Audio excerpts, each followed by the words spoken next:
And I want to start off by thanking you for your time and attention over the last few days. I know this has been a long and difficult trial at times, and we appreciate that you have given it your undivided attention.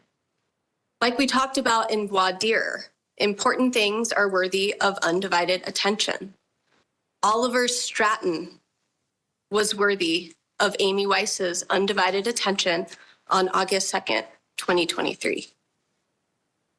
The judge told you at the beginning of this case that the people have the burden of proof.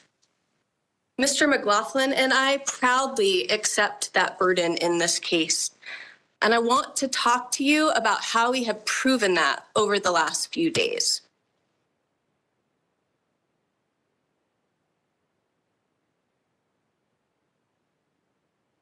The judge gave you a copy of the definition of proof beyond a reasonable doubt.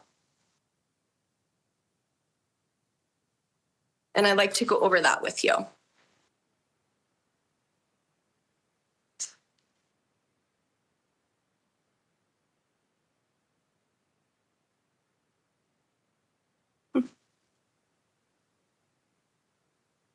So, proof beyond a reasonable doubt requires that you are firmly convinced of the defendant's doubt in this case. So you're probably asking, what is it that we need to prove to you beyond a reasonable doubt? What we need to prove beyond a reasonable doubt would be the elements of careless driving plus the jury question. So I'd like to go over those elements and talk to you about how we've proven those beyond a reasonable doubt. So here are the elements of careless driving. Again, you have them in front of you.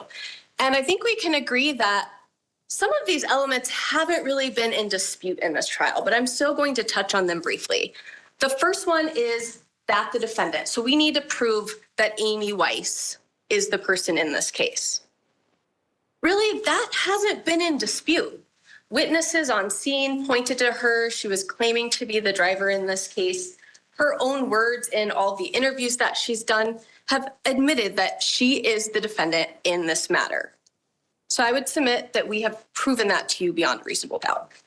The next element is in the state of Colorado at or about the date or place charged.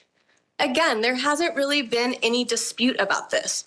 This happened at the intersection of Saddlehorn Drive and River Pass Road in Timnath, Larimer County, August 2nd, 2023. That has essentially been the testimony of every witness in this case. Again, I would submit that is proof beyond a reasonable doubt. Drove a motor vehicle. Again, this is not one in dispute. You'll see, and you get to take this exhibit back with you. Ms. Weiss admits she was in her car. We have a picture of the car. Again, we have proven that beyond a reasonable doubt. Really, what this case boils down to is, did Ms. Weiss act in a careless and imprudent manner? So I'd like to talk to you about that. What evidence do we have that shows she was acting carelessly and in an imprudent manner?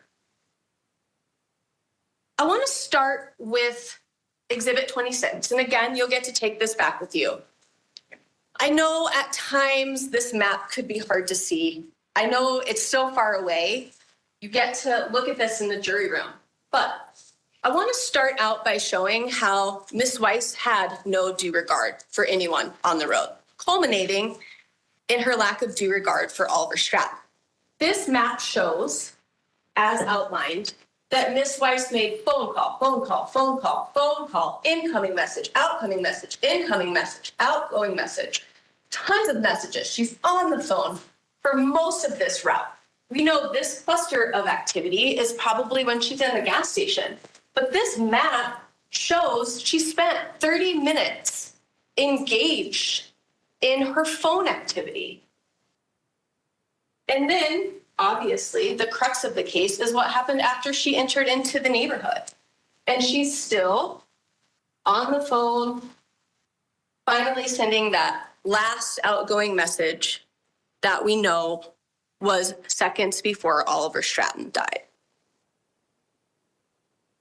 Amy Weiss's cell phone use shows that she was acting in a careless and imprudent manner. We heard testimony from the CSI stating that she not only received 14 messages, but she sent 14 messages. She did 7 separate phone calls and was on the phone for 15 minutes. We know she sent a text 11 seconds before the crash. Now, defense may get up here and tell you that that was at the intersection, a quarter of a mile away. That is not consistent with the evidence. We heard what the expert said, how many feet someone travels depending on their speed. Doing that raw math, we know Amy Weiss would have had to have been traveling 60 miles per hour to send a text at the stop sign and then make it to Oliver Stratton in 11 seconds. That's not what was happening. In fact, based on her speed, she sent that text message halfway from the stop sign to the point of the crash. She manually unlocked her phone, and that's important. She either used her face or she used her password to unlock her phone. That was prior to the crash. Here's something else that's important. After she hit Oliver Stratton, within seconds, she manually locked her phone. It could not have auto-locked. She clearly had her phone in her hand on River Pass. Ask yourself, how would Amy Weiss be able to manually unlock and lock her phone, as she claims, if her phone went flying during the collision? Because we know she manually locks it after she hits Oliver Stratton. I want to remind you of what Mike Stogsdill said. He was a blind expert, simply meaning he knew nothing about what happened in this case. Obviously, he was here to talk to you about the dangers of texting and driving. And he pointed out these 3 factors that are required when we drive a motor vehicle: touch or tactile, visual. And that's not just looking forward, not just tunnel vision at where we're going, but it's our obligation on the road as drivers to scan the road, to be aware of our surroundings, especially in a neighborhood.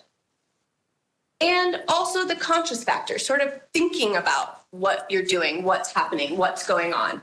And he talked about how using a cell phone at all decreases your ability to use these 3 factors that you need to be a safe driver.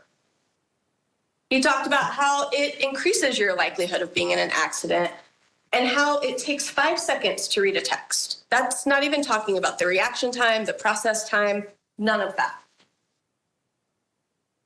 The other thing he said, which is really interesting because, again, he doesn't know what happened in this case. The longer the conversation or the more people you're trying to talk with or the more you're trying to coordinate increases the distraction.